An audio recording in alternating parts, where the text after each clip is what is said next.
It is my pleasure to announce the great man joining me right now, all the way from his home in Jacksonville, Florida. He's the highest ever drafted Aussie in the NFL, a second-round pick with the Denver Broncos. Now he's playing his trade stuff in that run up front for the Jags.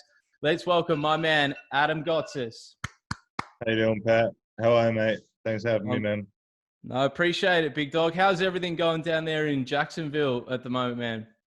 Yeah. I mean, it's been a rough year, I think, for everyone this year. It's been a tough year for the team, but personally, it's been a pretty good year for myself. Family's healthy. Football's going all right. Obviously, love to have a couple more wins in that column, but personally, I feel like I'm playing some good ball coming off the injury and being back out there playing this year with the new team. So. I'm looking forward to the game this weekend and closing out this season. Hopefully we can get 2 wins and finish out strong. That's what you can't change the past. And, regardless of what our record is right now, you can't change that. So, what we can change is what we can do this week. So, I'm fired up for this weekend. Sorry if I'm on a bit of a tangent, but I'm just fired up for this weekend, man.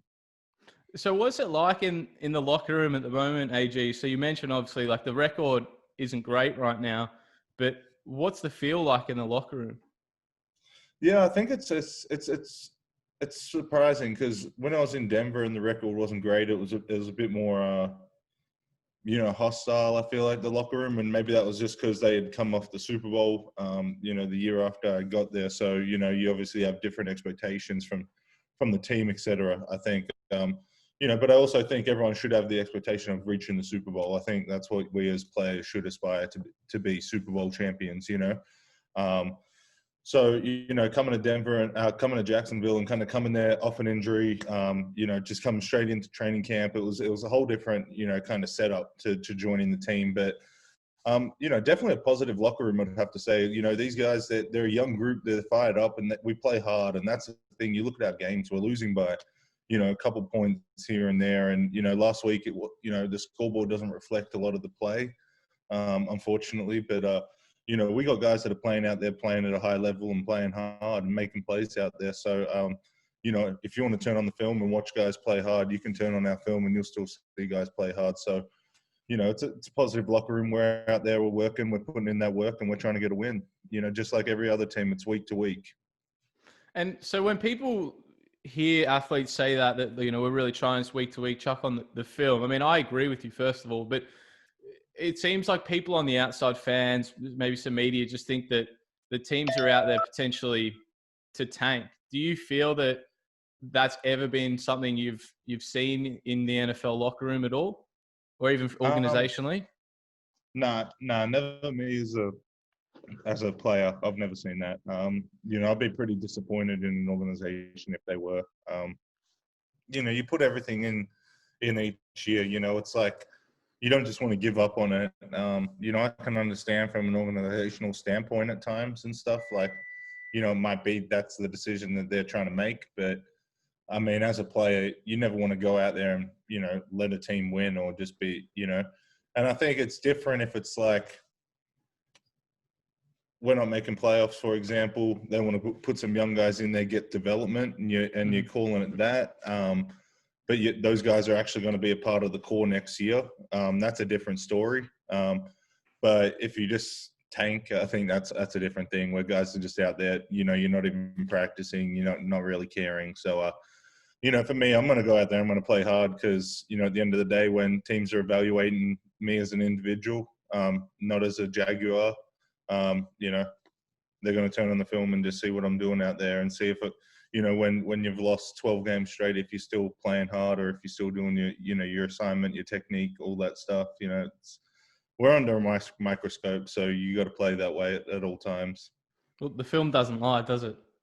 It doesn't. The eye in the sky never does, and unfortunately, that's the part that a lot of the fans don't get to see. Is we play in such milliseconds and seconds that if you blink you miss it, but unfortunately cameras, you can record, you can stop, you can slow down. So we go back and we evaluate the film and we make corrections, and it's about constantly evolving as a player and becoming a better player week to week, day to day, play by play, becoming a better player. So and that's across the board in all sports, all positions. We're fortunate enough to have the technology to do that now, and I think that really allows us to develop as players as well, mentally more than physically now as well. So how long would you spend evaluating your film from the Sunday every week? Yeah, I mean, normally I'll watch it probably that night after the game. Might give it like a couple of hours or something, just chill out, talk, whatever, hang out. But yeah, then the film gets uploaded to the cloud. You can jump on, you can watch it. And I'll typically just watch it, especially if we're on a road game or something. I'll watch it on the plane, I'll watch it on the bus. And then, yeah, because I don't know, for me, it's like I just want to go through the game and just watch my plays and just know, what I was seeing out there, what I was thinking, kind of, because while it's fresh, I feel like it's good to go through it. Yeah. And then the next day I'll probably kind of go through it again, or the coach might, my coach here, he'll text me and be like, how do you think you went, or how you feeling, or how's the body pull up, kind of just check in. So, and then we go through it as a team on that Tuesday. And then, yeah, basically after that, it's on to the next, team. So really, if you're not doing self-evaluation in that, 48-hour period, we're on to the next team. And then, by the time you get the game plan, Tuesday night, right now we're doing it virtual. You get the game plan Tuesday night. Wednesday, we're in there practicing. Thursday, you're practicing. Friday, you're practicing. Saturday, if you're on a road game, you're on the road. So, and then you play on Sunday. So it comes quick. So there's no time to muck around. You've got to make the corrections. You got to get the next install and move on to the next team. And that's, what I was saying. It's play by play. Down by down, you got to constantly evolve as a player. Mm-hmm. And so in terms of film as a team, Adam, you guys generally just do it as a D line, right? Is that how it works? Yeah, we'll do it as so it's a bit different. In Denver, we did a bit more as a team unit. And that might have been that was pre-COVID stuff. So maybe that was something to do with it, but, would watch, certain plays from the game as a team that were important plays, I think. Probably, there's probably about 10 to 12 plays in the game that are big plays that really decide the game. It could be in 2 minutes, it could be before the half, it might just be an explosive play here or there, offense and defense. Normally go through them as a team, and then we'll go through some special team stuff, then break off into offense and defense, evaluate, how we went as units there. And then we'll break off into our actual position groups, and then evaluate ourselves as, individuals in that period with our coaches there. So, in that 48-hour period, you're getting a lot of evaluation there. And then, while that's happening, the coaches have already broken down the film for the next game, and we're on to the next game just like that, So it's about making those corrections and moving quick, So that's I think part of the revolving door philosophy here in the NFL, because if someone's not getting the job done, they got to bring someone in who has to, because it's so quick, we can't afford to consistently make the same mistakes, Mm-hmm. So how does that feel for you, obviously, when you're getting evaluated and perhaps it's not your best game? How do you deal with that psychologically, knowing that, I mean, one, you'd be hard on yourself, I'm sure, to get to where you are. But number two, again, that revolving door philosophy. Yeah, I think one thing, my coach says, and, I've heard from a few people, is you just have to constantly play like it's your last down, you have to constantly be on that high alert. You have to show up every day and realize hey, you can't take a day off, because someone's always watching, someone's always evaluating, no matter where you're at, no matter what you're doing. And that's just the business that it is. And you as an individual, I mean, you got to be mentally strong through it. You got to understand that that's the environment that you're in. That's just how the workplace is. That's how it's structured. And if you can understand that and adapt to that and not let that affect you, and affect your performance on the field, then, you have a better chance of doing well on the field than, guys that can let a lot of that off-field stuff and a lot of that kind of stuff that can take up negative space in your mind affect your on-field performance. And at the end of the day, it's all about what you're doing on the field. You know, are you the guy that's out there that's making the plays or making the mistakes again? You know, so. Mm-hmm. And so how are you finding Jacksonville itself? Obviously, a massive difference this time of year. Obviously, the snow in Denver right now and the beaches in Jacksonville. How are you finding just living there and the change in that sense? Because obviously, you've been in Denver for a while. I love it here. I really love it here. It's a bit smaller. It's a bit more secluded, I'd say. I'm a bit more in the downtown area here, so it's a bit different than out in the suburbs in Colorado. But definitely love being at the beach, man. I grew up in, you know, back home in Australia, so, you know, love the beach and all that. So been down there a bunch with the baby and the girl. But yeah, different time of year. I mean, right now it's a little cold outside, but you know, most days it's about 60, 65 here. And, you know, in Denver, I've seen a couple of my buddies' Snapchats and it looks pretty cold there. So I've been pretty fortunate to be down here, but you know, the season's coming to an end. So we got to head back to Denver, I think, at the end of the year, because we got a baby number 2 on the way. So it's going to be exciting. Congrats, man. Yeah, thank you. Is that an exclusive idea? I wasn't up with that. There you go. No, it was we announced it a little while ago. We haven't done a gender reveal or anything like that, but yeah, we just announced it subtly, kind of throughout the season. But yeah, it's exciting times, man. Number 2 on the way, and see what happens, you know. Mate, that's awesome. Congrats. And speaking of which, how's your baby boy doing right now? Yeah, he's doing awesome. He's really getting moving and is up and about now. He's almost walking. He's starting to take his first couple of steps. So it's exciting, man. It's been a crazy year, but you know, as much as everything else that's happening in the world, you know, I've got to spend a lot of time with this guy, and you know, I've been super appreciative of it. And you know, it's been awesome to be able to be home this much and you know, be a hands-on dad. You know. Well, I remember how important that was to you probably 12 months ago this time last year when we spoke about obviously the birth. But how have you found that fatherhood has changed you at all, if it has? Yeah, definitely. It's matured me differently than I thought it would. Really, it made me realize the importance of, you know, family and the importance of setting a good example at all times, and you know, just being the rock of the family at all times, and putting a lot of people ahead of you at times that even you feel like they shouldn't, or like you feel like you know, you want to take your priorities a lot of the time.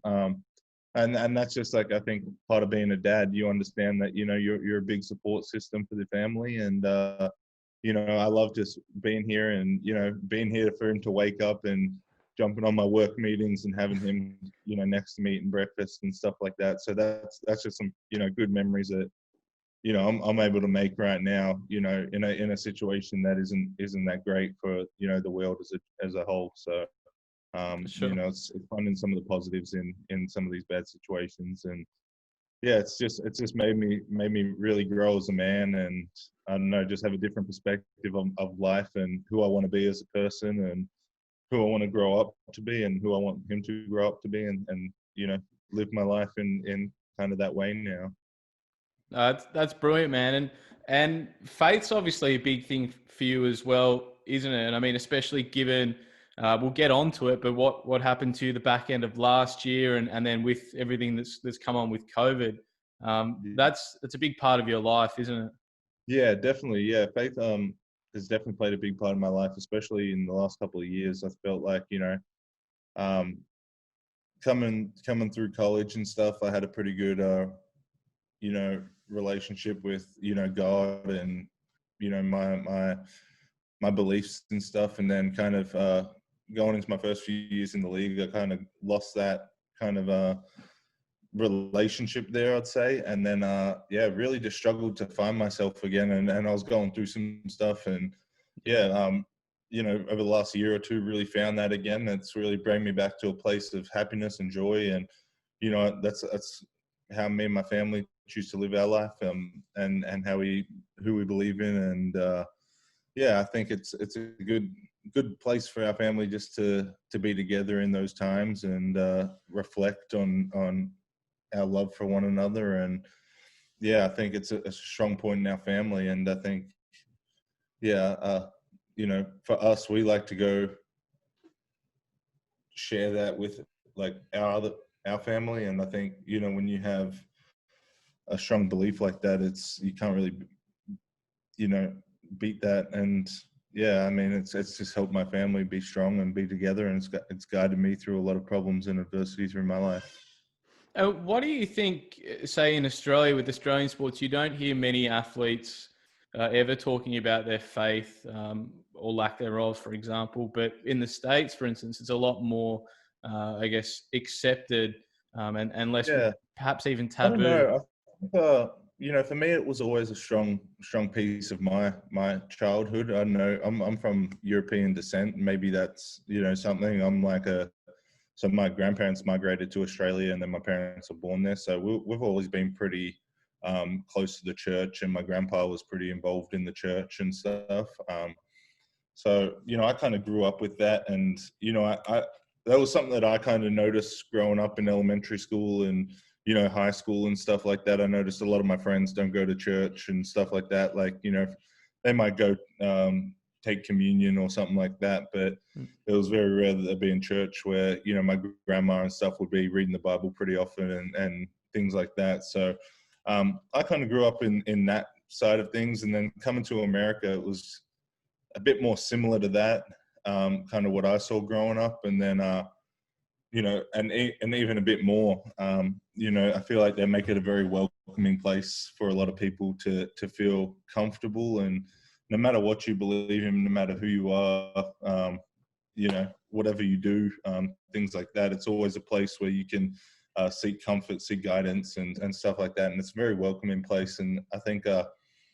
Yeah, I don't know. I'm not too sure in the answer on that.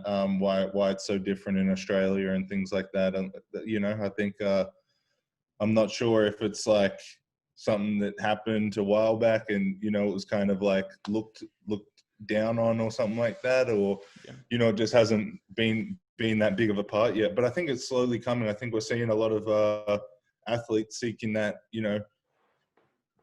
kind of mental stability from seeking a stronger conscious mind, and whether that's believing in something or believing that there's a higher power or something. We're seeing a lot more spirituality in sports. I think a lot more self-belief and things like that, and manifesting. Mm.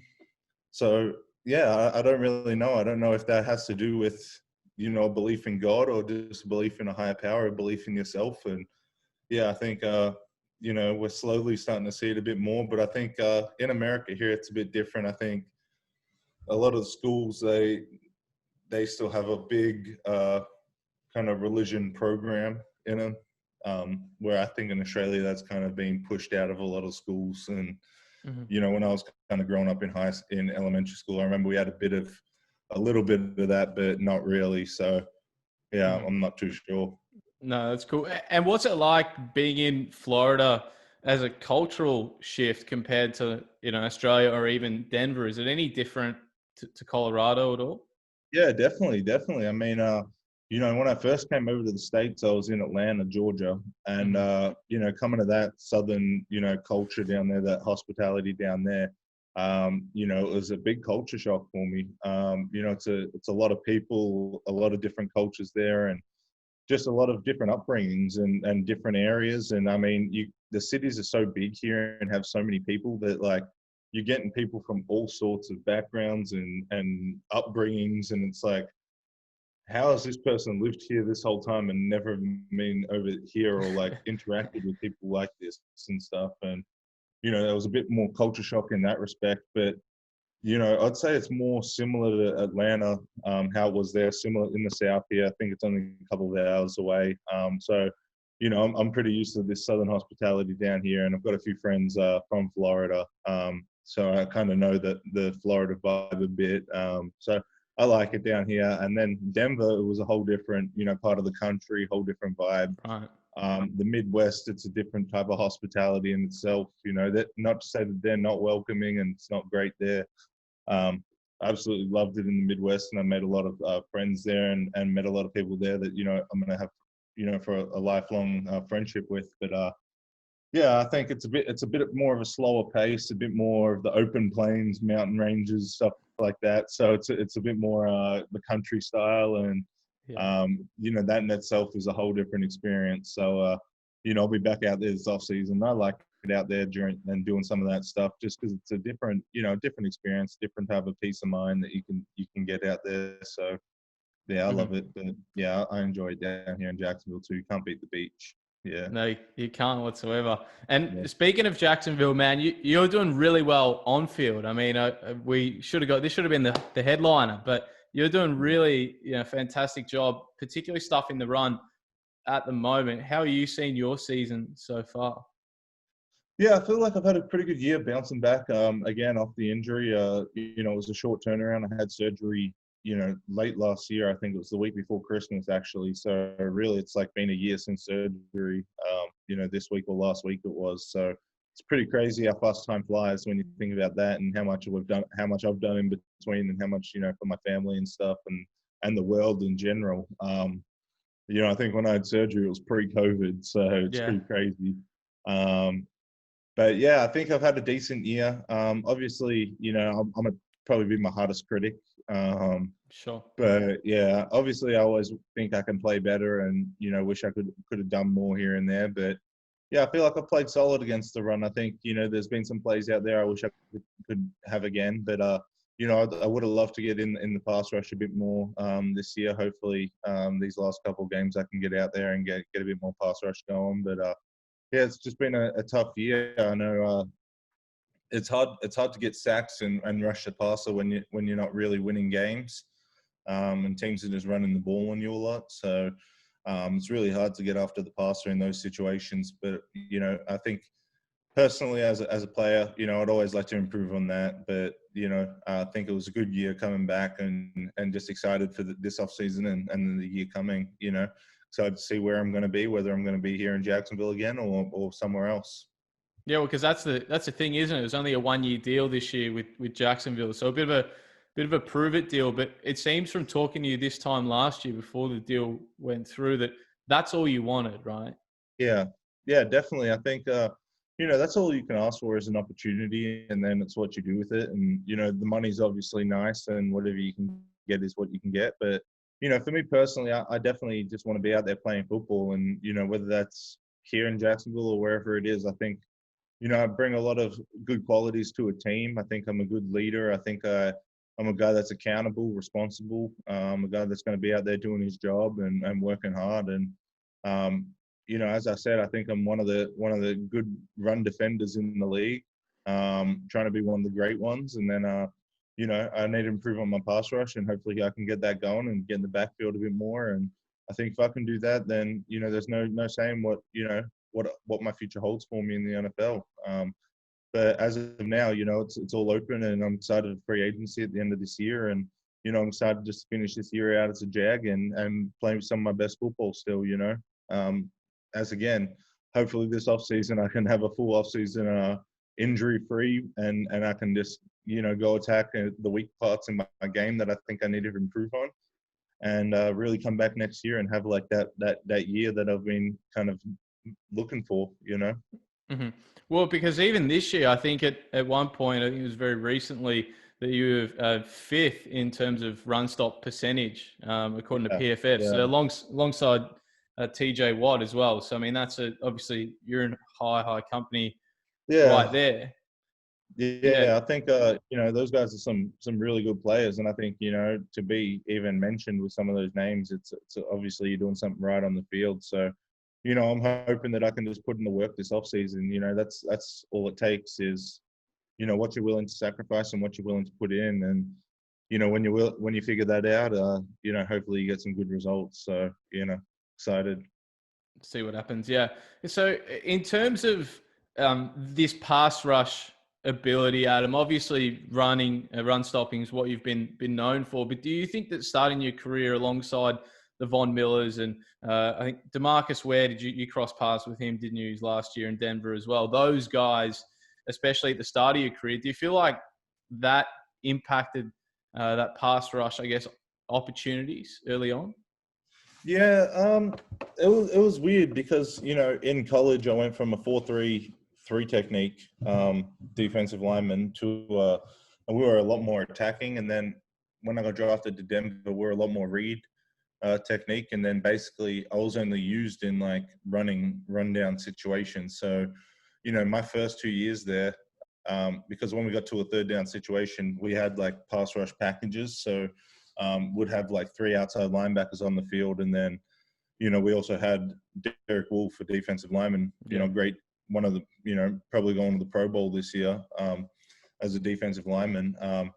Who was also on the team. So really, there's only that one spot that was available in a lot of those pass rush situations. And, the NFL is such an analytics league where they kind of know those situations so well that we can match personnel. So we know when they're throwing the ball. So if we know they're throwing the ball, we're going to put our pass rushers in. If we know they're running the ball, we're going to put our run stoppers in, things like that. So, those first few years, it was just limited opportunity, I think. And then, I kind of had a bit of opportunity here and there. But in saying that, when you're on the field, there's an opportunity every time. So, I still got to improve on my game, and I can't just blame the opportunity not being there. But, obviously you like to be on the field more of those third downs, and when that they're actually throwing the ball and you can really work on your pass rush. Mm-hmm. And so let's just transport back to Denver, Adam. Did you feel the pressure of coming in as a second round pick and a surprise second round pick at that? Did that weigh on you during your years there? No, I mean, for me, I never cared where I got picked. I didn't pick myself there. I didn't choose to get picked there. So it's like everyone thinks the pressure's on me for getting picked there. Like I didn't choose to get picked there. If I got picked in the first round, if I got picked in the 10th round, whatever, it's what it is. And that's the thing I think people forget. Like that, like the player never chose to get picked there. Like it's a GM. Yeah. So, for me, being a second round pick, people feel like that there should be pressure on you, et cetera. But for me, it was like, I just felt like I needed to get healthy. And, I felt like I never really got back to being healthy that rookie year when I was playing. And then, going to that off season, I got an opportunity to get healthy. And then I started playing, I think, a lot better, my following couple of years there. And then, that last year I was kind of dinged up from the year before and was trying to get through, trying to tough it out and and help this team. And, we had a couple of losing years and I really wanted to, be part of turning things around. And unfortunately, that year didn't go great for me. From a playing standpoint, I felt like I could have played better. And then, I ended up getting hurt. So, coming down to Jacksonville here, it's just been a fresh start. But, my time in Denver was definitely, helped me develop as a player and grow as a person. So, I'm just looking forward to the opportunities ahead now. And you seem a lot more relaxed. Obviously, we're so far away from each other compared to last time when we spoke. So it's hard to be a complete judge. But I remember you were a bit frustrated, almost like I think I described it as a bit of a caged animal a little bit when you're in Denver. Have you found that? Have you reconciled that at all, or is there still a bit of frustration at the organization or at particular coaches that you weren't perhaps given the chances, or maybe the trust in you, especially before you got injured toward the back end of that year? Yeah. I think I've kind of just moved on from that part. And I think me as a person, just who I want to be and how I want to be on the field and stuff. I think, I just needed to be at a different place. And I think, being in Jacksonville, I'm really able to fall into myself a bit more and being able to just be more myself. And it's really helped me off the field as well, dealing with a lot of stuff mentally. And I've just felt myself develop better as a person, kind of being at this new team and kind of had some new faces around me and new coaching stuff and just, new building, new energy. And it's just been a great experience, and I think, being at Denver for those 4 years, I was surrounded by some great players, some great coaches, and it's all part of the learning. It's all what you can take and the good, the bad, the in-between. You all learn from it and you keep moving forward. And, it's the same with the playing experience. The downs that you play good, the downs that you play bad. You learn from it and you move on. So, Right. I've just kind of moved forward from there, and I'm kind of enjoying playing ball here now. So.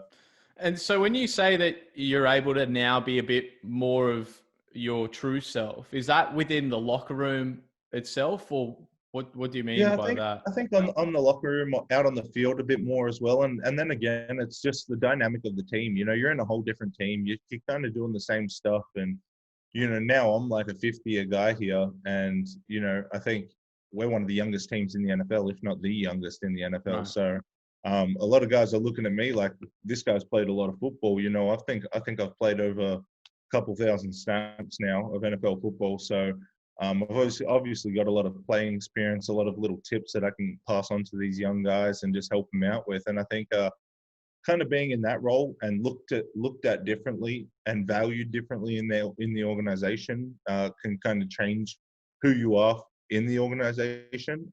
In Denver, they still had a lot of guys from the Super Bowl and a lot of people from the Super Bowl there from the year I got there afterwards, after the year after they won, to the year I left.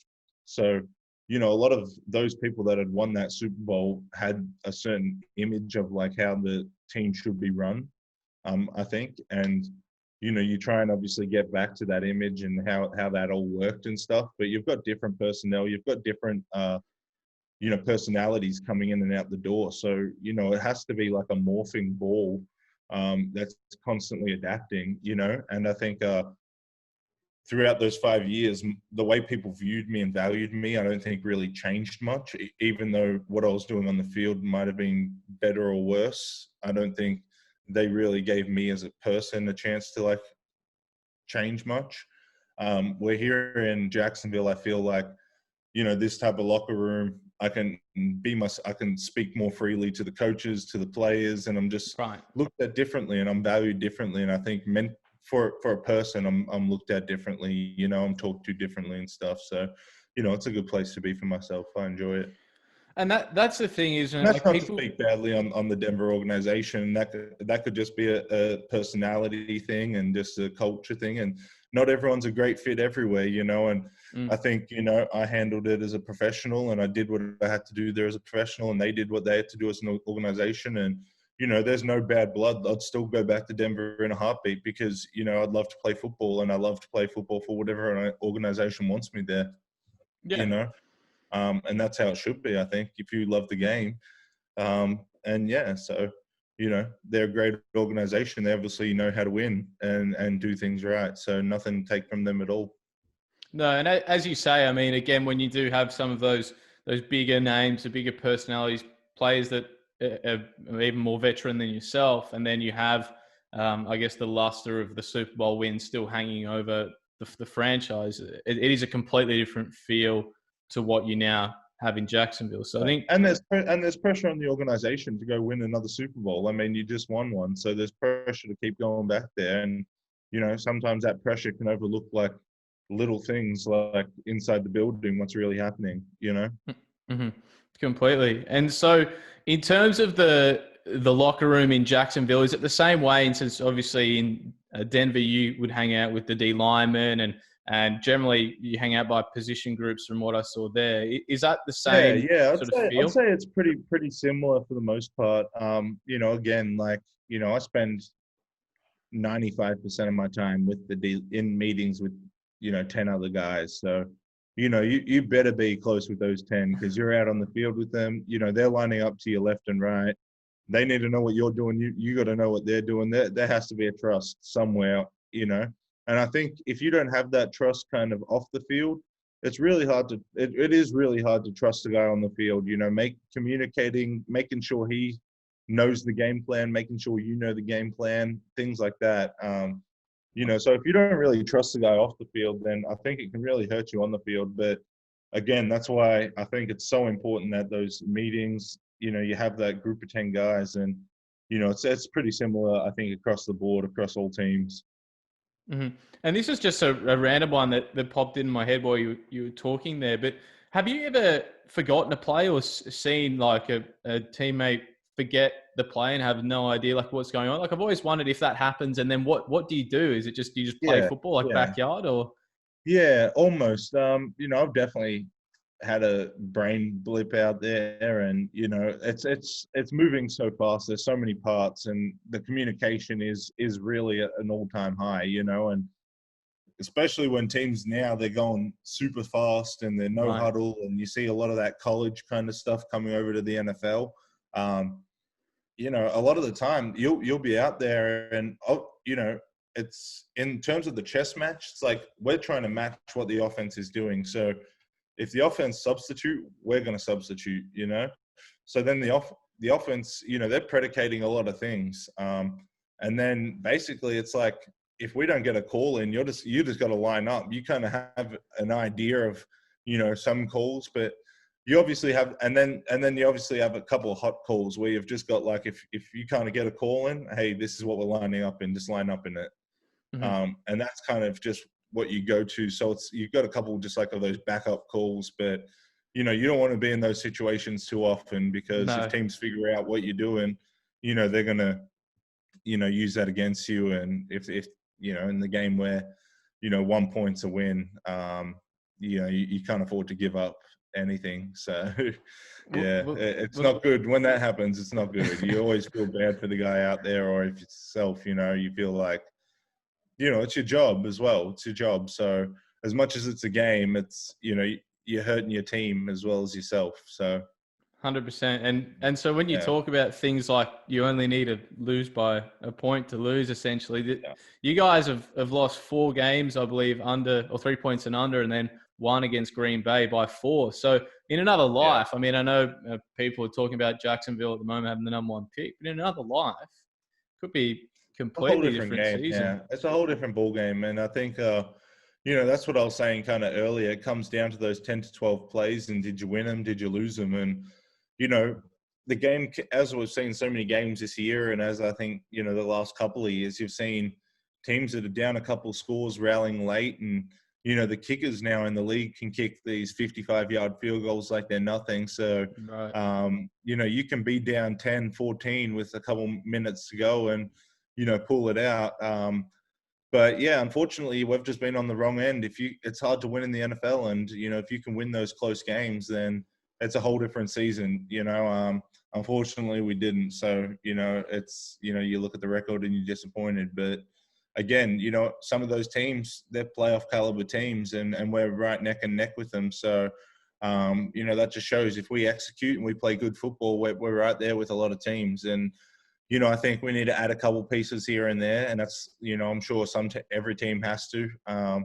But yeah, again, I couldn't be more proud of how the guys have played the whole year and how we've competed. And I don't think that edge or that show up and want to and ability to win has wavered at all. And I think that's something to really be commended on, I think, as a team. Mm-hmm. And so you talk about pieces coming in and out, and at the moment, all the rage is that Trevor Lawrence could be coming to Jacksonville, obviously another Southern star from college like yourself. But people don't understand it, and people say, oh, the Jags aren't going to win another game because they're just going to want Trevor Lawrence. But there's people like you, isn't there, that are playing for that next deal, that are playing for their livelihood, that are playing for a bonus or etc. Yeah, It's not yeah. that simple, is it? No, I mean, I haven't heard anyone in the locker room say Trevor Lawrence's name, and Right. I don't know if that's going to be a headline somewhere or something, but you know what I'm saying? Yeah, I'm with you. Everyone's just focused on what we got to do, because we know that's not in our control as players. The GM's going to pick whoever the GM's going to want to pick. Might be Trevor Lawrence, it might be someone else, but I love our boys that have played quarterback for this year, and I've played against Gardner before, and I've played against Mike before, and they're great quarterbacks. Gardner beat me, last year when I was in Denver, and he's been our quarterback this year, and I've seen what he's done this year, and he can win games. So I think it's a whole team thing. I think it's everyone. Everyone can play better, everyone can do better, everyone can execute better, and I think at the end of the day, there's a lot of different pieces. Not one piece is going to be the answer. So And so what's Gardner Minshew like in the locker room, Adam? Because he seems like a Yeah, really he's an cool, awesome different dude, cat. man. I remember, within my first couple of days of being down here in Jacksonville, I was just sitting at the lunch table and I was just sitting at the lunch table and he was sitting next to me and we were just having a chat and, super down to earth the guy and, he's from Mississippi or something and, and he just hangs out and super chill and just loves kicking back, going to the beach and hanging out with buddies and just a real low key guy and, just like a, not anyone that you wouldn't, want to go hang out with and just grab a beer with in, your day off. And I think that's when, you realize like, there are some good people in the league. It's not just all about like, that when the TV's on or the camera's in your face and stuff. And, it's nice to see that these guys are, can sit down and have a conversation and be real people too, but it's unfortunate that sometimes the media has to portray him a certain way. And, and I think he's had a tough year because I think he's played really well. And, unfortunately he got nicked up and he tried to battle through and play a couple games with that. And, I think that's what, that's what you want to see. You want to see a guy that's willing to just put his body out there, put his, career out there, put everything on the line for the guys in the locker room. And, us as guys in the locker room, we respond to that type of stuff and we want to play hard and win games. And, we're excited to have him back out there playing quarterback for us. I think he's an explosive guy and a great dude. So I'm excited to play these next couple of games and see what we can do these next couple of weeks.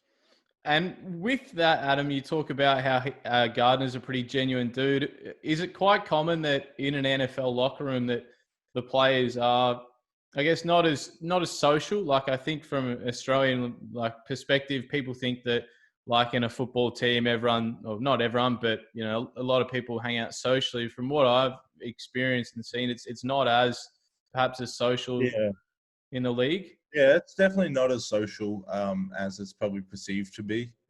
A lot of guys here have families and stuff. I think the AFL it's a bit younger, and I think the AFL, if you probably look at like average rate of like young families and stuff of like Aussie players, like I don't think you see many of like the 18, 20-year-olds coming in with kids. Yeah, no way. In the NFL, a lot of them already have kids in college. A lot of the guys, or they're having kids pretty early on in their careers. And just like me now, I've got two. But and I think that's more what it is. I think it's just you kind of you're having the it's just a different life. It's just hard. It's hard to kind of explain the difference, but. Yeah, I just think having, you see the AFL guys, this is a different age level, different maturity, at different times in their life. And it's just from the way that we're bringing up to the way that we can do certain things at certain ages. Just everything. Well, because it's how many hours is a traditional week for you? Even if let's say you're at home. Let's say you're at home. Let's make it easy, like a home game. This year's been a little different, but I'll probably say we only get 1 day off a week. So typically it's the day after the game, and that day is just used for basically recovery. So as much as you want to like recover, relax and stuff, the turnaround's so quick. You're on to the next game so quick, and you're back practicing so quick, and it's such a physical game that you really can't afford to just sit there and not like let your body rest, And I'm sure that's across a lot of competition as well. But, we're at the facility, on Tuesdays. We're probably there for about 5 hours on a Tuesday. And then that's not including like the film study that you're doing independently at home. And then Wednesday, it's just basically like an 8 to 5 type Wednesday, Thursday, Friday, 8 to 2 normally. Or 9 to 2, you might get a bit of a sleep in on a Friday. Saturday, you're typically there early. So we're there from about 8 a.m. till about lunchtime. And then you travel to whatever team you're going to, or if it's a home game, then we're typically out of there at lunchtime. And then checking in at the hotel at about 5 p.m. The night before the game. And, you might have some night meetings, or you might have meetings earlier in the day instead of the night meetings. But Then you're reviewing film pretty much every night, and then the game Sunday. So, if that's the schedule, it's just it's quick, and then all of a sudden you got a Thursday night game in there, you got a Monday night game in there. So if you're playing on a Monday, now all of a sudden you get the Tuesday off. All of a sudden it's Wednesday, Thursday, Friday. You're playing, so it comes quick, and just as quick as it comes, it goes. So that's really, you got to take advantage of those opportunities that you're out there on the field. So, for me, it's, I'm hoping finish out this year strong, these last couple games, and see what happens. Absolutely. And so just take us into an away game, Adam. So you jump on the plane on a Saturday generally. Yep. And then what happens from there up until game time? Yeah, so basically jump on the plane, and then, on the plane over there, I'll probably watch a little film, just on the plane, and then you land there, and we get there. So it's a bit different here than Denver. So here we get there a bit later, about 7:30. They've got all the meals and everything set up there. They've got like a whole kind of setup. So basically you can grab some meals, or if you want to order some food, go grab some food, you can grab some food. And then it's basically just bed check by like 10:30. So what's a bed check? So for me, it's like I'll go up to my room. I'll typically eat some dinner. I normally like to take like an Epsom salt bath the night before a game. And then just make sure I'm hydrating. I probably stretch out a bit, stuff like that. And then normally they'll have like team security come up to the floor, just make sure everyone's in their rooms. They'll bring like a athletic trainer with them, just in case anyone needs anything from the training room before the night before the game or anything. And then the next day you wake up. As of now, it's like we get COVID tested every morning, so get COVID tested or whatever, and then same thing. They'll have the breakfast or lunch set up for you, so you can grab some food, and then they'll have all the buses. They'll have the police escort, get you all ready, and head into the stadium. And basically, you get there about 3 hours before the game, and from everything from hot tubs to going out on the field, getting your warm up in. All that stuff's all set up there. So that's all kind of structured where it's, they'll make sure the training room and the strength coaches and all that, they're all there early. Everything's set up in the locker rooms, equipment's all set up. So when the players get there, you've got everything in your locker room. You've got your bag, you've got all your equipment, you've got your cleats, you've got, everything's there. And then they've got the equipment set up in there. They've got the training room set up. So if you need to get taped, if you need to get any adjustment to anything, you've got it all there. They've got chiropractor, everything. So it's all pretty smooth, man. It's just a pretty smooth operation. They've got it down. I love that. It's really cool to think like these grown, like hulking men like yourself are just like in their room, and you got to get like the security around and just check that. Hey, you're in the room. It's wild. Yeah, well, I mean, not everyone's my size, so no, that's it. If you guys might be able to sneak down the stairwells, I might make a bit of noise going down. I think you're definitely right with that one. Adam, in terms of we spoke about it last year, and I've seen you still even talk about it recently about you're still learning the game of football. Is there, and I mean, I suppose there's no point where you can't learn anymore. I mean, I spoke to Von Miller not long ago, and he was saying a similar thing. Yeah. Is there anything you've learned this year that, like, maybe a specific thing that you could share with us at all? Yeah, definitely. I've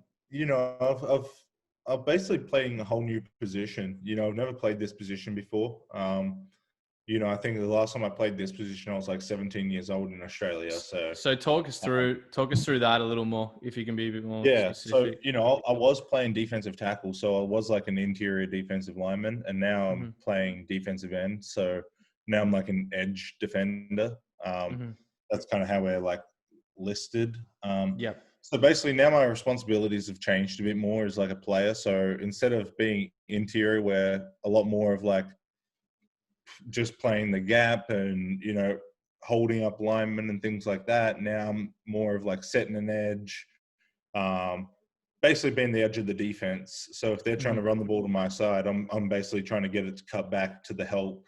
Or if it tries to get outside of me, that's my play to make.